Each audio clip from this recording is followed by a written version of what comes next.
ଆପଣ ନା ମୋ ନା ଛୟ ସାଙ୍ଗ କୋଉଠି ଘର ଘର କୋଉଠି ଘର ବଡ଼ିଛି।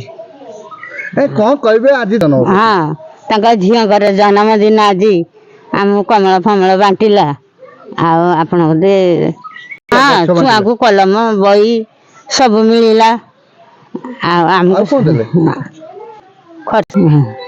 କଣ ବାଣ୍ଟିଲେ କମଳ ବି ଦେଲେ କଣ ବାଣ୍ଟିଲେ ସବୁ ଆଉ କଣ ବାଣ୍ଟିଲେ ପଚାରିଲେ କହିବ ଗଛ ବି ବାଣ୍ଟିଲେ ବହି ପତ୍ର ବି ଦେଲେ କମଳ ବି ଦେଲେ ଆଉ ଆମକୁ କଣ କହିବେ ତାଙ୍କ ମୋ ନାଁ ସୈୟଦ ଶମସୁଲ ଆରେଫିନ୍। କୋଉଠି ଘର ଘର ଜଗନ୍ନାଥପୁର। ପାତୁଣୀ ଜନ୍ମଦିନରେ ମୁଁ ଖୁସି ଏବଂ ତା ପାଇଁ ଯେଉଁ ଜିନିଷ ଗୁଡ଼ିକ ବଣ୍ଟା ହେଲା ଦାନ କରାଗଲା କମଳ ଖାତା ପେନସିଲ୍ ବହି ଇତ୍ୟାଦି ସେଥିପାଇଁ ମୋତେ ଖୁସି ଲାଗୁଛି।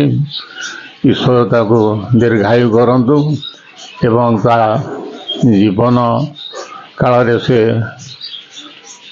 ଉନ୍ନତି କରୁ। କେକ୍ ନ କାଟି ବରଂ ଦାନ କଲେ ବିଶେଷ କରି ଯେଉଁ ଆବଶ୍ୟକ ଯେଉଁମାନଙ୍କର ଅଛି ଏ ଶୀତ ଦିନରେ କମଳ ଇତ୍ୟାଦି ଦାନ କଲେ ଏହା ଅତି ପୁଣ୍ୟ କାମ। ତେଣୁ ଏ ଶୁଭ ଦିନରେ ଯେଉଁ ଦାନ କରାହେଇଛି ମୋତେ ଅତି ଖୁସି ଲାଗୁଛି।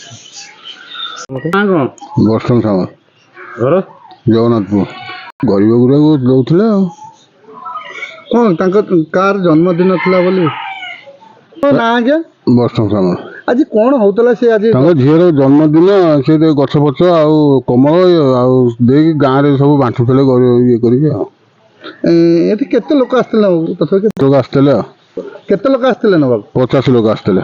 କଣ କହିବେ ଇଏ ଗୋଟେ ନିଆରା ଜନ୍ମଦିନ ଜନ୍ମଦିନ ଆଉ ସେ ଛୁଆଙ୍କୁ ଡାକି କଲମ ଦେଲେ ଖାତା ଦେଲେ ଆଉ କମଳ କିଛି ଲୋକଙ୍କୁ ବାଣ୍ଟିଲେ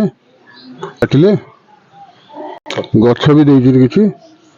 ଆପଣ କେତେ ଖୁସି ଅଛନ୍ତି? ଭଲ ଆମେ ବି ଖୁସି ଅଛୁ ସବୁ ଗରିବ ଛୁଆ ଗାଁରେ ସବୁ ବାଣ୍ଟିଲେ ଝିଅକୁ ଆଶୀର୍ବାଦ କରି ସେ ଭଲ ମଣିଷ ହଉ ସେ ଦୁନିଆରେ ବଞ୍ଚିକି ଭଲ ମଣିଷ ହଉ। ମୋ ନାଁ ହେଉଛି ଶବନମ ନାଥ। ଆଜି କୋଉଠି ଘର ଅଛି ଜଗନ୍ନାଥପୁର ବରଦଣ୍ଡା। ଆଜି କଣ ଝିଅ ଜନ୍ମଦିନ କେମିତି କଣ ପାଳନ କଲେ? ଆଜି କମଳ ବଣ୍ଟା ହେଲା, ଗଛ ଦିଆହେଲା, ପେନ୍ ଖାତା ଏସବୁ ଦିଆହେଲା। ଏଇ ନିଆରା ପରମ୍ପରା କଣ ପାଇଁ ରଖିଲେ? ଘରେ ଆପଣ କେକ୍ ନ କାଟି ଏମିତି ଆମେ କେକ୍ କାଟିଲୁନି ସେଥିପାଇଁ ଆମେ ବୋଲି କେକ୍ କଣ କାଟିବି ଆଉ ଇଏ କମଳ ଦେଇଦେଲେ ଗଛ ଦେଇଦେଲେ ପେନ୍ ଖାତା ସବୁ ଦେଇଦେଲୁ। ପଡ଼ୋଶୀ ମାନେ ଯେତେ ଅଛନ୍ତି ସମସ୍ତେ ଝିଅମାନଙ୍କୁ ଆଶୀର୍ବାଦ ଦେବେ କରିବି ସେଥିପାଇଁ ଆମେ ବାଣ୍ଟିଲୁ।